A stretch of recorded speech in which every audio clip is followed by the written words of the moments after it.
Fala, meu povo! Hoje vamos estudar o tema busca e apreensão em direito processual penal. Eu sou o professor Rodrigo Thiago, também promotor de justiça. Você me segue aqui para receber conteúdos jurídicos. A sua curtida é muito importante para o nosso canal. Aproveite e deixe seu comentário até para sugerir temas de aulas futuras. Busca e apreensão no processo penal. Esse tema ele é trabalhado no nosso Código de Processo Penal lá nos artigos 240 a 250. É bom que vocês deem uma lida nesses artigos. Vamos para a nossa tela aqui, porque a busca e apreensão, como eu disse, prevista lá nos artigos 240 a 250 do CPP, ela não é tecnicamente falando um meio de prova, tá? Mas sim um meio de obtenção de provas. Eu deixei esse questionamento aí para vocês. Ela seria um meio de prova ou um meio de obtenção de provas? Na verdade, é um meio de obtenção de provas, né? Não existe, olha, uma prova de busca e apreensão. Não, a busca e apreensão é um meio de obtenção, um meio pelo qual a autoridade policial, os agentes policiais, buscam obter provas para demonstrar a prática de determinada infração penal. Então, a busca e apreensão ela é um meio de obtenção de prova e não um meio de prova propriamente dito, tá?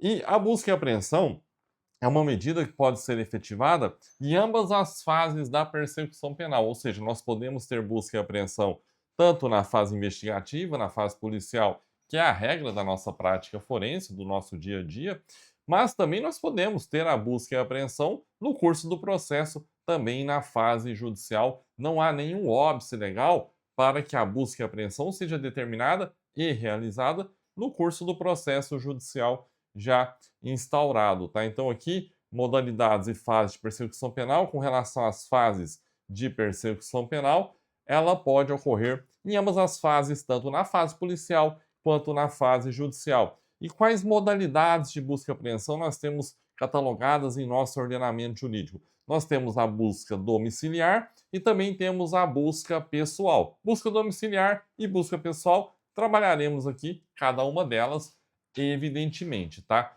Busca domiciliar e busca pessoal, a gente vai começar pelo tema busca domiciliar.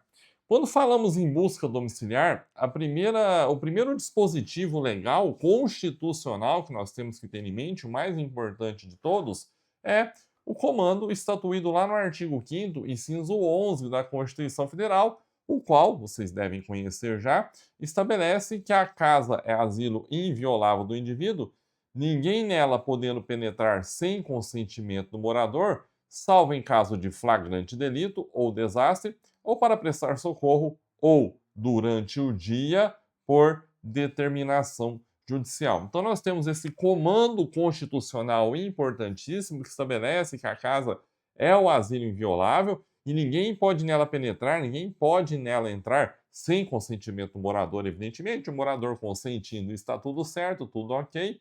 Salvo em caso de. Então, a Constituição traz situações em que será permitida a entrada no domicílio alheio, mesmo sem autorização do morador. Quais situações são essas? Flagrante delito ou desastre, ou ainda para prestar socorro. Nessas situações, está autorizada a entrada na casa do indivíduo, tanto de dia quanto à noite. E também nós temos a possibilidade de entrada no domicílio por determinação judicial, mas aqui nós vamos ver somente durante o dia. Somente durante o dia. Mas, Rodrigo, a casa é asilo inviolável. A casa é asilo inviolável. Mas como que eu sei, juridicamente falando, o que é casa? O que é casa? O conceito de casa vocês vão extrair lá do artigo 150, parágrafo 4º do Código Penal, não o Código de Processo Penal,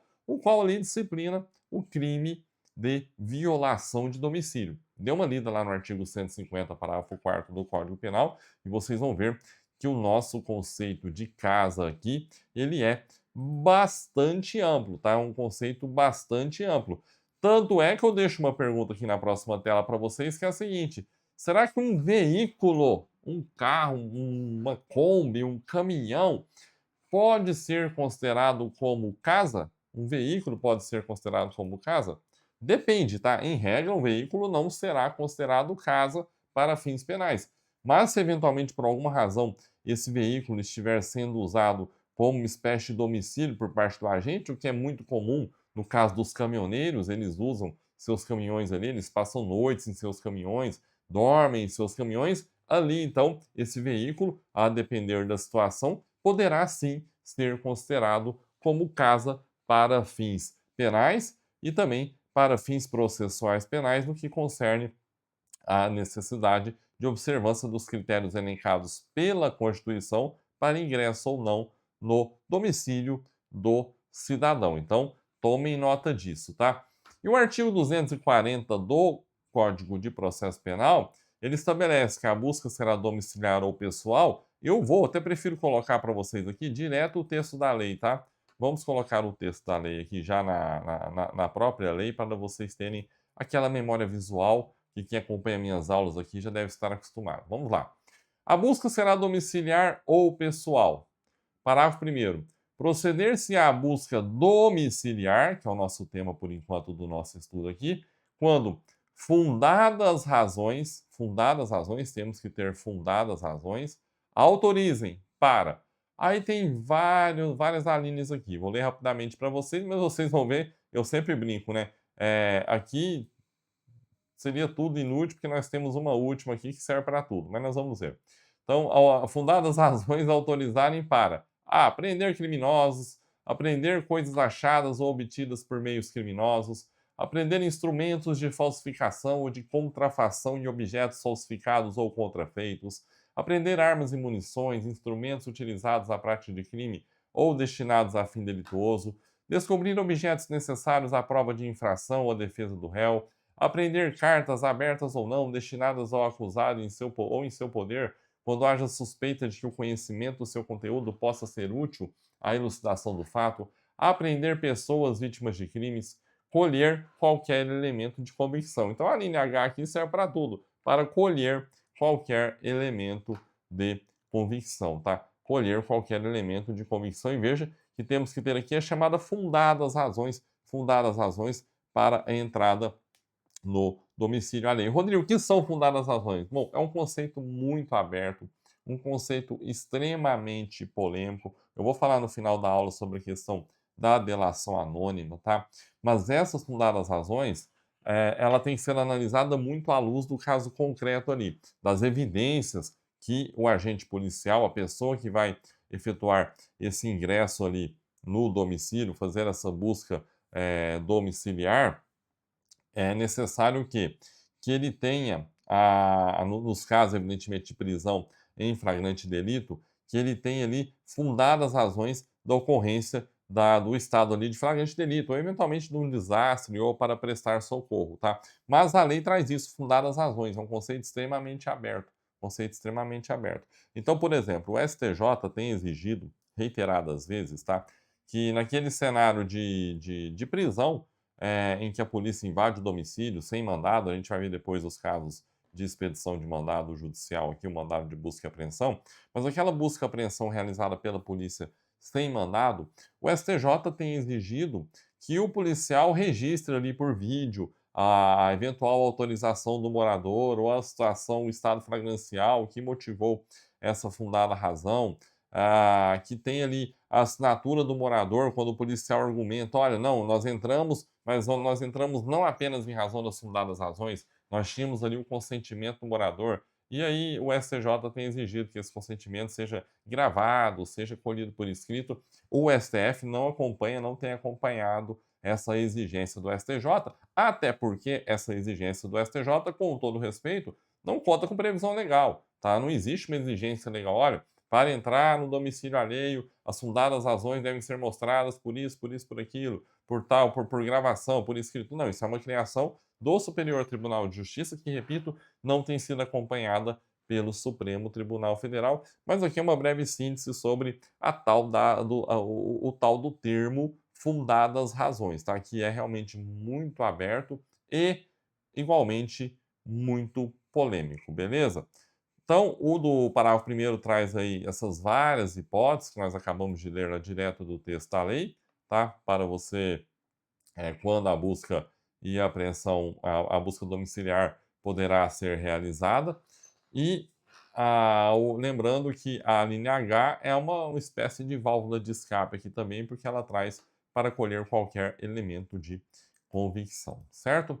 O 241, ele tem uma redação interessante, a gente tem que ficar muito atento a ela. Vamos colocar também na própria lei aqui, na própria fonte, artigo 241 do CPP. Quando a própria autoridade policial ou judiciária não realizar pessoalmente a busca domiciliar, deverá ser precedida da expedição de mandado.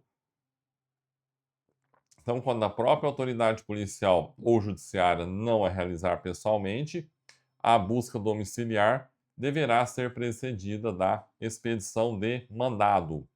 Então vejam, aqui o artigo 241, a contrário senso, ele trabalha o que? A necessidade de expedição de mandado judicial para a realização da busca domiciliar. É lógico, lembrando que no caso ali de flagrante delito, desastre ou para prestar socorro, nós não precisaremos do mandado judicial, mas para outras situações nós precisaremos desse mandado. Só que o artigo 241, ele fala o seguinte, olha, que quando a própria autoridade policial ou judiciária não realizar pessoalmente, a busca domiciliar deverá ser precedida de mandado. Esse artigo 241, aqui entendimento pacífico da doutrina, ele não foi recepcionado com relação à autoridade policial, tá? Porque pela redação do artigo 241, é uma redação originária do CPP, ou seja, muito anterior à Constituição Federal.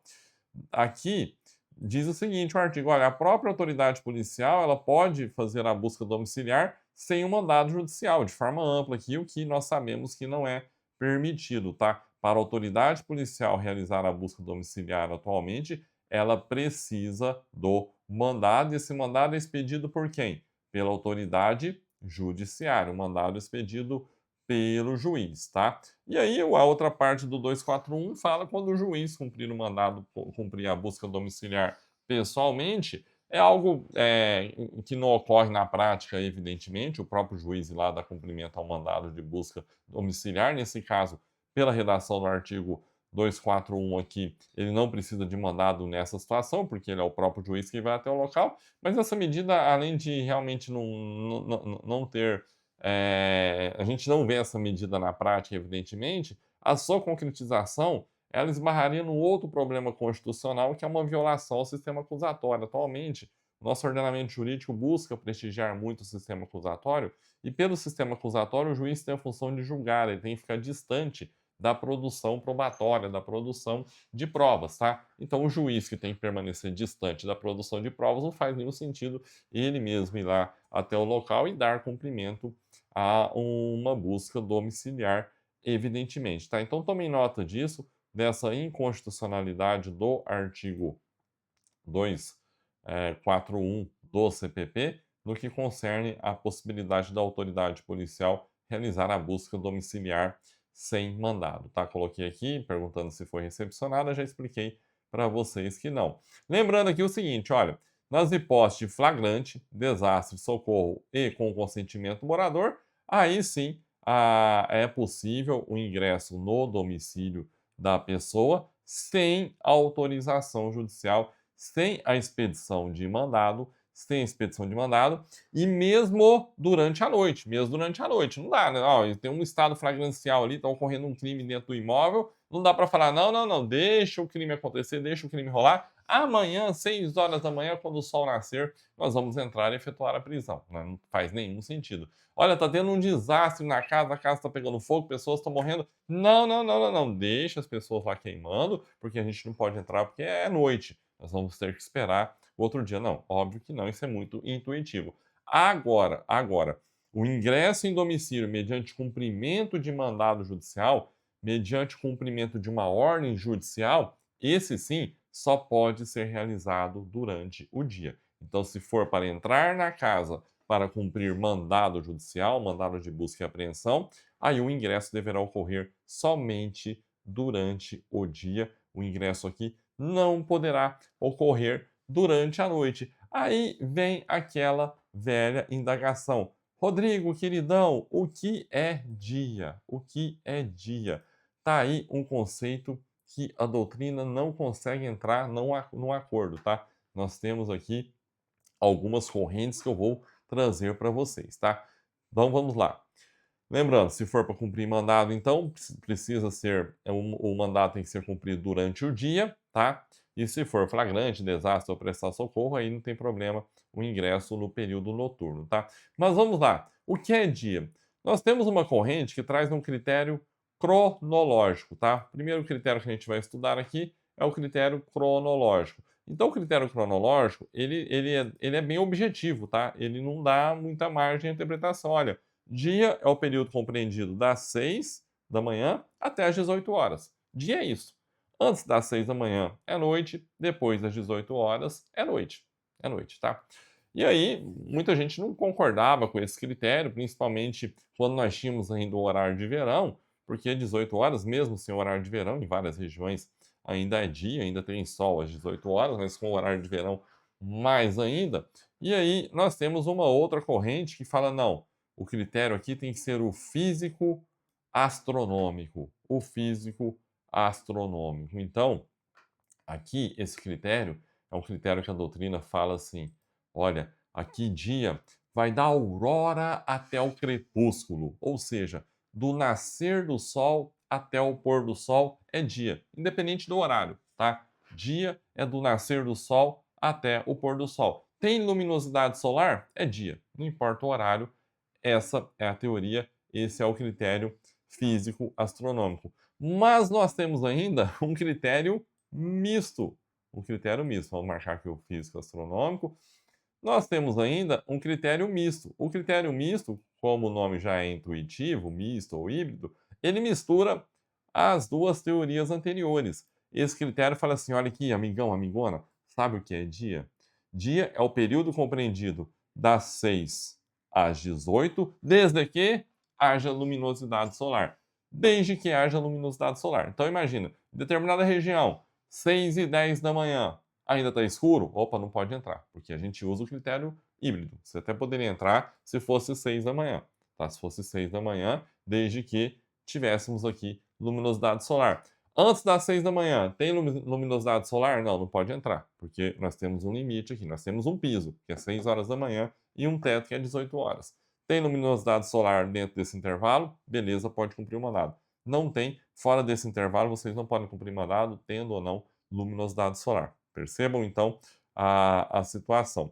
E aí, o que já era complexo para o estudante de direito ter que ficar aguardando, né, esses três critérios aqui, veio a lei de abuso de autoridade, a Lei 13.869 de 2019, e deu uma piorada boa na situação aqui. Isso mesmo, por quê? A lei de abuso de autoridade, ela definiu como crime o agente cumprir mandado de busca e apreensão após as 21 horas ou antes das 5 horas. Após as 21 horas ou antes das 5 horas. E aí já surgiram as primeiras vozes falando: opa, a partir da lei de abuso de autoridade, então, dia passou a ser compreendido o período entre 5 da manhã e 9 da noite. Entre 5 da manhã e 9 da noite é dia, de acordo com essa interpretação que alguns doutrinadores passaram a dar à lei de abuso de autoridade. Olha, das 5 às 9, então é dia, porque se a lei fala que se você cumprir o mandato depois das 21 e antes das 5 horas é crime, significa dizer então que o outro período, o restante do período é dia. Ou seja, passou das 5 da manhã até as 9 da noite é dia. Tá. Eu penso o seguinte, tá? E eu acho que a doutrina, a jurisprudência é um tema relativamente novo ainda, né? Apesar da lei ser de 2019, mas em direito a gente pode considerar um tema novo. Eu entendo que o seguinte, que eu acho que é uma tendência a jurisprudência fechar esse raciocínio aqui. Não dá para a gente falar, no Brasil pelo menos, ainda mais agora que não temos mais, pelo menos por enquanto, o horário de verão, que 21 horas é dia, né, gente? Não dá. É difícil, né, sustentar uma situação como essa. E 5 da manhã também na maioria das cidades. Então percebam, qual que é o raciocínio mais lógico aqui? Olha, não, o critério para elencar dia ou noite continua aqueles anteriores. A gente vai discutir se é o critério, o critério cronológico, se vai ser o critério físico astronômico ou se vai ser o critério misto. A lei de abuso de autoridade, ela não mudou a percepção do que é dia ou noite. A única coisa que ela fez foi tipificar a conduta de cumprir o mandado depois das 21 horas e antes das 5 da manhã. Significa dizer o seguinte: olha, se você cumprir o mandado durante a noite, a prova será ilícita. A prova será considerada ilícita sempre, sempre, tá? Então imagine, 8 da noite, o sujeito cumpriu o mandado de busca domiciliar, de busca e apreensão, às 20 horas. É noite, certo? É noite. Hoje, por qualquer um dos critérios, né? Seja o critério físico astronômico, seja o critério cronológico, aqui seria noite. Você cumpriu o mandado de busca e apreensão nesse horário, a prova é ilícita. A prova é ilícita. Mas não é crime. A prova é ilícita, mas o agente que cumpriu, ele não vai responder por crime. Ele pode responder administrativamente, é uma outra situação, mas por crime ele não responde, tá? Ele não responde. Agora, se o mandado for cumprido a partir das 21 horas e antes das 5 da manhã, além de a prova ser ilícita, o agente que cumprir o mandado estará cometendo crime. Esse é o raciocínio majoritário, eu acho que vai ser o raciocínio que será pacificado na jurisprudência, tá? Então, percebam, a lei de abuso de autoridade, então, a rigor, ela não mudou o conceito de dia. Ela apenas trouxe um crime para quem cumprir o mandado entre 21 horas e 5 horas da manhã. Não significa dizer que quem cumprir o mandado às 8h50, a prova não será considerada ilícita. Continuará sendo considerada ilícita. A diferença é que não haverá crime aqui. O crime é só entre 21 horas, entre 21 e 5 horas. Certo? Espero que tenham compreendido. Qualquer coisa, deixem aí nos comentários que a gente tenta explicar melhor, tá certo? Mas é esse o cenário, que vocês têm que entender que, segundo a doutrina majoritária e, na minha opinião, o caminho que a jurisprudência vai seguir é exatamente esse. Olha, a lei de abuso de autoridade não alterou o conceito de dia, a gente continua lá com aquelas teorias clássicas, tá? Mas o que ela trouxe é que se for cumprir depois das 21 horas e antes das 5, além de a prova ser ilícita, o agente estará cometendo crime, tá? E aí, o instrumento da ordem judicial, ou seja, o instrumento da ordem que determina a busca e apreensão, é o nosso mandado. Repitam comigo, mandado. Não é mandato, é mandado. Mandado de busca e apreensão. Mandado de busca e apreensão. Tá, e como que se materializa essa ordem? A ordem se materializa por meio do mandado, mas como que ela deve ser deferida e como deve constar no mandado? Pode ser de forma genérica? Vamos ver o que diz o artigo 243 do CPP. Artigo 243 do CPP. Olha lá.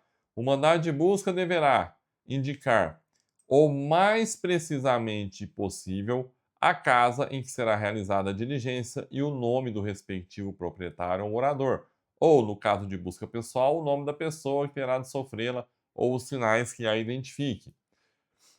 2. Mencionar o motivo e os fins da diligência. 3. Ser subscrito pelo escrivão e assinado pela autoridade que o fizer expedir. Certo? Então percebam aqui o seguinte: o mandado de busca e apreensão, ele não pode ser genérico, tá? Ele tem que indicar, vejam, o mais precisamente possível a casa em que será realizada a diligência, o nome do respectivo proprietário ou morador, ou no caso de busca pessoal, o nome da pessoa que terá que sofrê-la ou os sinais que a identifique, além de mencionar os motivos da diligência, tá certo? Além de mencionar os motivos da diligência. Então, anotem isso, o mandado de busca e apreensão, ele não pode ser genérico, certo? Esse é o tema busca domiciliar. Vamos entrar agora em busca pessoal. E no final vou falar da delação anônima, abrangendo tanto a busca domiciliar quanto a busca pessoal. Certo? De busca domiciliar, o que eu tinha para falar para vocês aqui, muitas informações importantes para vocês para fins de prova, estão aqui já até o momento. Vamos para a busca pessoal agora. A busca pessoal, ela está disciplinada lá no artigo 240, parágrafo 2º do CPP. Vamos lá, vamos colocar o texto da lei direto aqui também. Seguir o padrão da gente colocar direto o texto da lei. Vamos lá. Proceder-se-á à busca pessoal quando houver fundada suspeita de que alguém oculte consigo arma proibida ou os objetos mencionados nas letras B a F e letra H do parágrafo anterior, tá? Aqui nós temos a fundada suspeita, que assim como fundadas razões, é um conceito extremamente aberto, tá? E aí vai ter que ser analisado o caso concreto. E aí o STJ tem restringido muito o que deve ser considerada a tal da fundada suspeita, tá? Temos decisões para vários lados, tá? Sujeitos estão correndo ao ver a polícia, é atitude suspeita? Parece muito óbvio que sim, né? Ninguém sai correndo à toa quando vê a polícia, se não estiver fazendo algo errado. Mas já tivemos decisão que não. Já peguei decisão de sujeito que estava com moto, mochila nas costas, sem capacete, viu a viatura, entrou na contramão, saiu correndo, a polícia correu atrás, abordou, constatou que tinha droga na mochila e a prisão foi anulada porque, segundo o STJ, não havia fundada suspeita, tá? Então, aqui mais uma vez, o STJ tem uma postura um pouco mais rigorosa no reconhecimento ou não do que é essa fundada suspeita, ao passo que o STF nem tanto assim, tá? Mas o policial tem que demonstrar ali que realmente houve alguma atitude suspeita, houve alguma situação suspeita que fundamentou aquela busca pessoal, aquela abordagem pessoal, tá certo? E aí, eu deixei aqui para vocês o seguinte: depende de mandado essa busca domiciliar? Não, essa busca pessoal, ela não depende da expedição de mandado judicial, tá? Ela não depende da expedição de mandado judicial. Não faz também nenhum sentido, né? O policial tá ali na sua diligência, em patrulhamento, o sujeito ao avistar o policial, carregando o volume no bolso, sai correndo em disparada, ou ele está ali negociando algo, entregando um pacote, pegando dinheiro, quando a polícia chega ele sai correndo. Não dá para a polícia falar: "Não, não, não, vamos lá bater no judiciário, pegar um mandado, buscar um mandado judicial, para aí sim poder, fazer essa busca pessoal", não faz nenhum sentido então. Portanto, dispensa-se o mandado à realização da busca pessoal. E com relação a essa fundada suspeita, eu deixei essa questão aqui, quem pode realizar essa busca? Bom, as forças de segurança, em linhas gerais, previstas lá no artigo 144 da Constituição Federal. A polêmica aqui reside com relação aos nossos queridos guardas municipais. Nossos queridos guardas municipais. Mais uma vez, uma divergência aqui entre STJ e STF, tá? O STJ começou, principalmente entre 2023 e 2024, tem uma postura bem forte no sentido contrário à possibilidade de busca pessoal realizada pelos guardas municipais. O guarda municipal teria que justificar a busca ali nas suas atividades previstas na Constituição ali, na preservação do patrimônio público, enfim, aí sim estaria legitimado a fazer essa busca pessoal. Fora isso, o guarda municipal não estaria autorizado a realizar essa busca.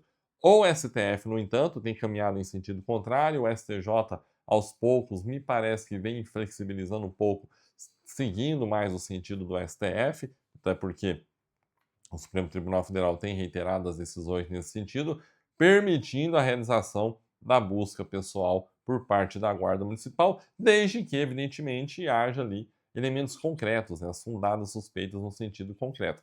Uma coisa é certa, pessoal, o estabelecimento do que são fundadas suspeitas, ele não pode se dar no campo abstrato, no campo meramente abstrato, tá? Você tem ali que descrever o dado concreto que traz ali essa fundada suspeita. Então aqui fica um alerta, a gente sabe que nós temos aqui muitos seguidores, muitos estudantes que já são policiais ou que almejam uma carreira policial. Hoje é importantíssimo você, policial militar, na hora que você vai ali fazer a condução do flagrante e prestar o seu depoimento na delegacia de polícia, e você, policial civil, que vai ser o responsável ali pela colheita desse depoimento, observar o seguinte: olha, houve realmente uma fundada suspeita? E se houve, deixar ali materializado no seu depoimento os elementos concretos que caracterizaram essa fundada suspeita. Porque se vocês não deixarem ali de forma muito clara em que consistiu essa fundada suspeita, a chance de todo esse trabalho ser anulado nas instâncias superiores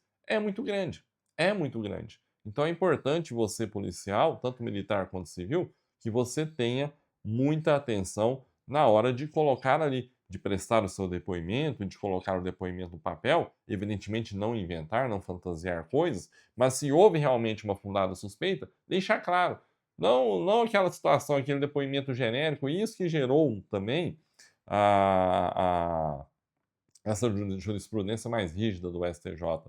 Aquela coisa assim: olha, estávamos em patrulhamento e vimos o sujeito em atitude suspeita, decidimos abordá-lo. Calma aí, mas que atitude suspeita era essa? E era comum esse tipo de depoimento. Não havia uma descrição do que era essa atitude suspeita, do que gerou a fundada suspeita para a abordagem. E aí tivemos uma chuva, e ainda estamos tendo ainda, uma chuva de nulidades processuais, declarando essa prova ilícita e tudo a partir dessa prova é considerado nulo também, não sobra prova nenhuma, o sujeito é absolvido, tá? Então é importante você, na sua atividade policial, ter muito cuidado com relação a isso, tá? Ter muito cuidado com relação a esse tema também de extrema importância, tá? E nós temos ainda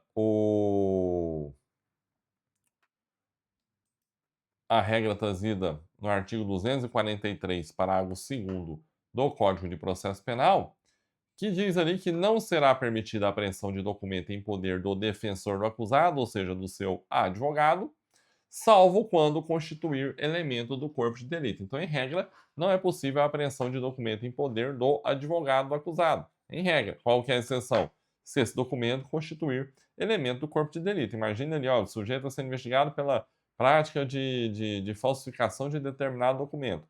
Se esse documento falsificado estiver na posse do advogado, aí sim será permitida a apreensão desse documento. Agora, outros documentos que não constituam elemento do corpo de delito não podem ser apreendidos em poder do advogado do investigado, tá? E, por fim, o que se refere ao tema busca e apreensão, eu vou falar para vocês rapidamente também do tema indícios hoje ainda. Nós temos aqui a questão envolvendo a delação anônima, tá? A delação anônima. Venha comigo, vamos bater um papo aqui. Será que a delação anônima ela pode servir como fundamento, como fundadas razões para uma busca domiciliar, como fundada suspeita para uma busca pessoal? Hoje, a jurisprudência é bem tranquila no seguinte sentido: olha, a delação anônima por si só não autoriza nem a busca domiciliar, nem a busca pessoal, tá? Hoje a jurisprudência caminha bem nesse sentido, tá? Mas, cuidado. Então quer dizer que a delação anônima não serve para nada? Não, não é isso que eu estou dizendo, tá? A polícia pode iniciar investigações preliminares a partir de uma delação anônima, tá?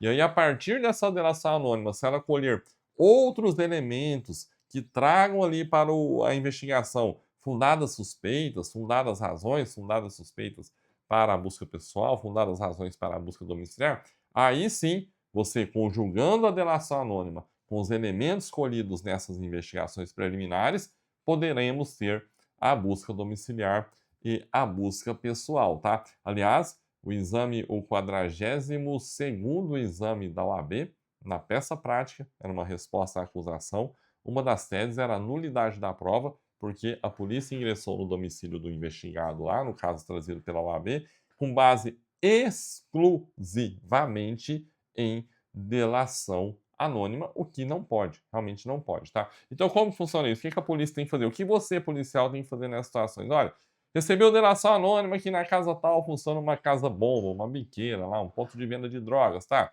O que você faz, policial? Você tem que realizar algumas diligências de campo ali, registrar a movimentação naquela casa, verificar a situação ali, se realmente ocorre essa movimentação típica de tráfego, fazer o possível para registrar imagens do ocorrido. Aí você vai elaborar um relatório investigativo, a autoridade policial vai representar, vai solicitar ao juiz a expedição de mandado de busca e apreensão domiciliar. O juiz vai e defere, tudo ok, tudo dentro da legalidade, tudo dentro da constitucionalidade da medida, tá? Ah, Adriano, mas não dava tempo. Tá, aí é a caso em caso, tá? Você tá ali na situação, aí você tem um estado flagrancial. Você tem que colher o máximo de elementos possível para reunir ali o estado flagrancial para poder entrar na casa sem mandado, tá? Ah, não dava tempo de ir lá bater na porta do judiciário e conseguir o mandado porque a situação estava ocorrendo ali naquele momento, tá? Mas você tem que ter o cuidado de registrar as fundadas suspeitas, tá? As fundadas razões. Não dá para falar, não, mas eu tinha delação anônima, fui lá, vi a casa,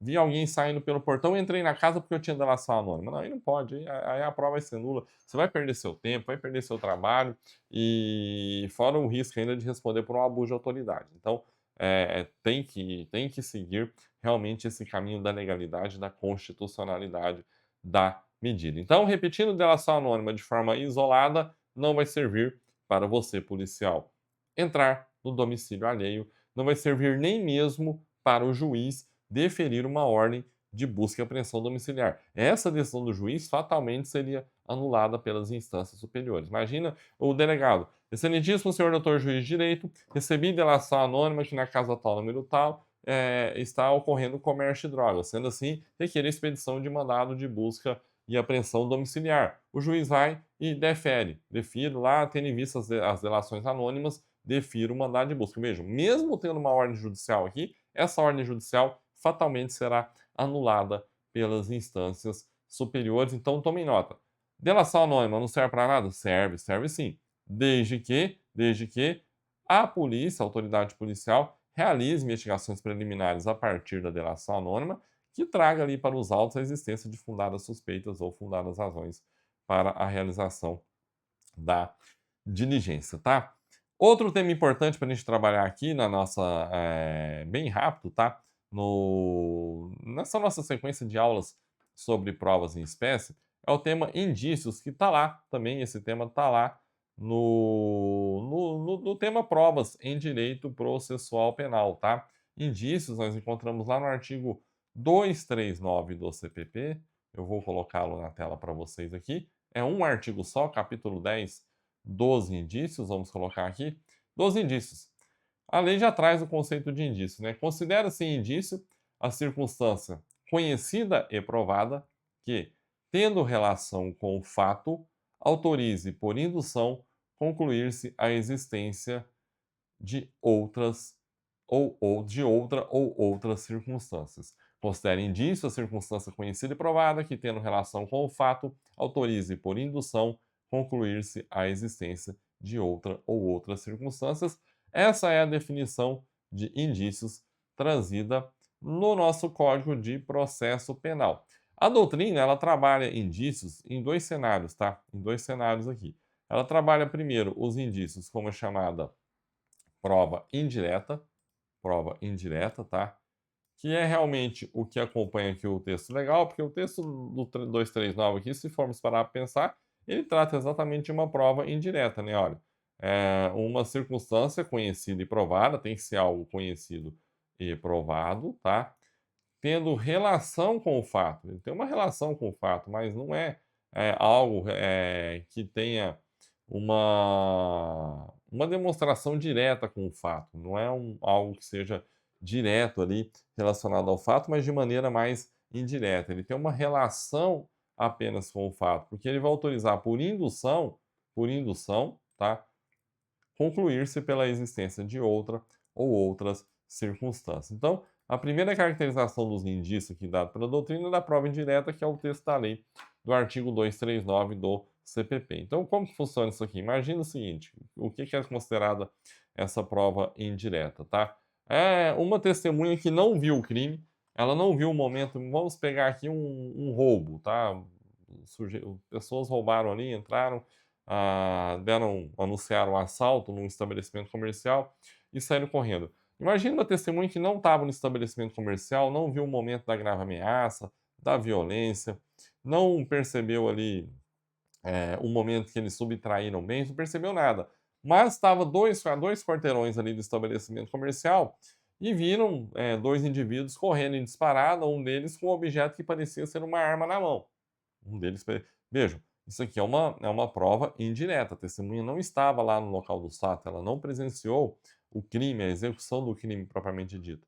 Ela presenciou um cenário posterior ali. Um cenário posterior. Ela viu, tá? Ela viu, isso é uma circunstância conhecida e provada, ou seja, ela viu indivíduos em disparada, um deles com um objeto que parecia uma arma na mão, tá certo? Então aqui ó, nós temos uma circunstância conhecida e provada, a testemunha foi lá, é uma prova testemunha, ela demonstrou esse relato, tá?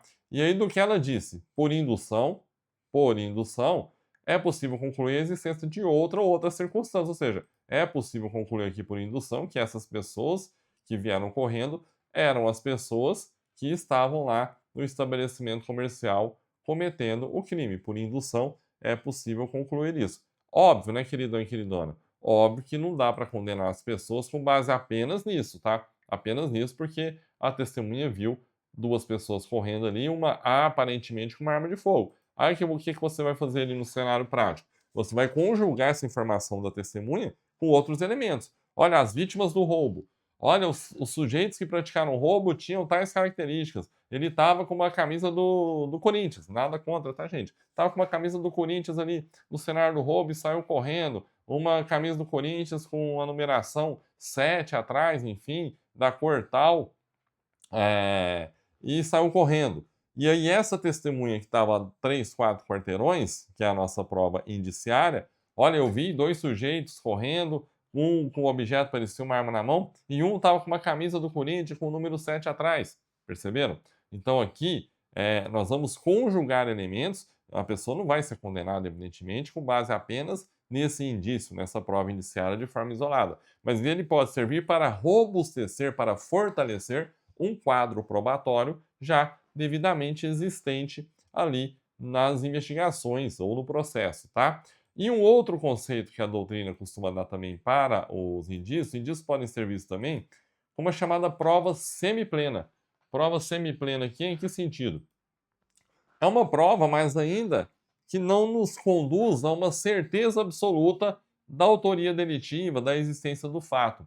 Então, os indícios aqui entram naquele conceito que a gente fala: olha, para decretar a prisão preventiva, eu preciso de prova de materialidade e indícios de autoria. Vejam, aqui a expressão indícios de autoria, se a gente parar para pensar, ele não vem como prova indireta. Quando eu falo em indícios de autoria aqui, eu não estou falando dessa testemunha que viu o sujeito ali a 3 quarteirões correndo com a camisa do Corinthians com algo que parecia uma arma na mão. Não, eu estou falando de uma prova semiplena, de uma sequência de elementos informativos, de elementos probatórios, que ainda não me geram uma certeza de quem foi o autor. Quando eu falo indícios suficientes de autoria, eu estou dizendo o seguinte: olha, eu tenho elementos aqui que indicam que aquele rapaz ali, aquela pessoa, provavelmente tem uma grande chance de ser o autor desse crime, mas eu ainda não tenho a certeza absoluta. Para ter a certeza absoluta, eu vou lá para condenar, eu preciso ter a certeza absoluta. Mas, por exemplo, para prender preventivamente, a lei se contenta com prova de materialidade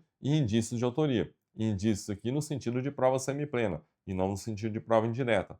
Para pronunciar o acusado, a lei se contenta com prova de materialidade e indícios suficientes de autoria. Indícios suficientes de autoria, tá? Para oferecimento de denúncia também, prova de materialidade e indícios suficientes de autoria. Então aqui quando nós falamos indícios suficientes de autoria nesse cenário, nós estamos tratando dos indícios como uma prova semiplena, uma prova ainda não tão fortalecida, que ainda precisa ser fortalecida para chegar à condenação. É uma prova suficiente para receber denúncia, prova suficiente para pronunciar o acusado, prova suficiente para decretar a prisão preventiva, mas ainda faltando um pouco para a condenação. Ela precisa ser melhorada, precisa ser robustecida, ela precisa deixar de ser semiplena para ser uma prova plena. Então, por isso que nós temos aqui essa diferenciação doutrinária de indícios como prova indireta, que é o que consta no artigo 239 do CPP, e indício como prova semiplena. Queridões, queridonas, era isso que eu tinha para falar para vocês hoje. Espero que tenham gostado. Um grande abraço, fiquem com Deus.